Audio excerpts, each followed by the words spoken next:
following up on the pine discussion from a couple weeks ago, where I was picking apart the differences between the white pine and the red pine, and I was having trouble determining if it was a Virginia pine or a Scotch. Well, I've come back to this site just for another round of hiking and identifying, and decided to take another look in this area, and I've come across an answer, I think, to that question from a few weeks ago, regarding, is it Scotch pine or is it Virginia pine? So on the left,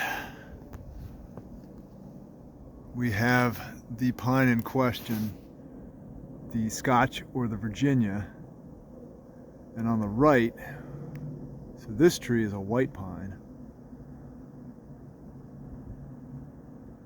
and this tree is a Scotch pine.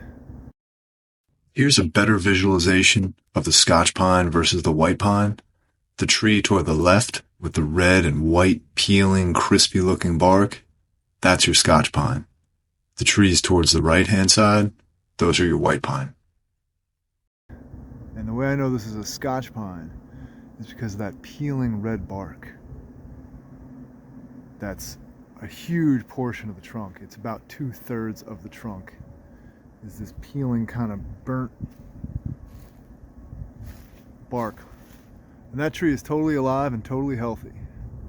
So that bark is no indication of ill health or failure or disease.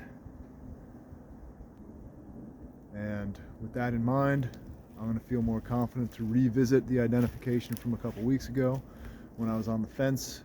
Is it Virginia? Is it Scotch?